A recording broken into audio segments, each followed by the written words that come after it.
ஜிலேபி, தூங்க போலாமா? இன்னும் கொஞ்ச நேரம் தான் ஜீவா, இந்த அடுப்பை மட்டும் தொடச்சிட்டு வந்துடுறேன். உனக்கு ரொம்ப தூக்கம் வந்தா போய் படு. கல்யாணத்துக்கு அப்புறம் தனியா தூங்குறது ரொம்ப பெரிய தப்பா ஜிலேபி? ஆஹா, பரவாயில்ல, அந்த தப்பசை யார் என்ன சொல்லுவாங்கன்னு நானும் பாக்குறேன் என்றவளின் பின்னலை பிடித்து இழுத்து அவன் மேல் விழ வைத்து தன் கை வளைவிற்குள் கொண்டு வந்தான். வர வர ரொம்ப சேட்டை பண்ற ஜீவா. இன்னைக்கு கிளீன் பண்ணாதான் நாளைக்கு காலையில வேலை செய்ய ஈஸியா இருக்கும். அதெல்லாம் நானும் சேர்ந்து ஹெல்ப் பண்றேன். யாரு, நீதானே?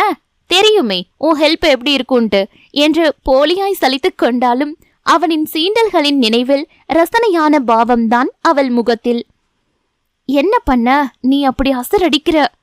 ஆஹா, போதும் போதும், எனக்கு இப்பயே ஜில்லுன்னு இருக்கு.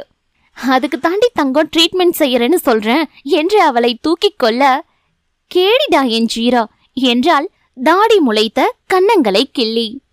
கதையின் தலைப்பு காதல் துளிரே. எழுத்தாளர் ராஜேஸ்வரி கருப்பையா.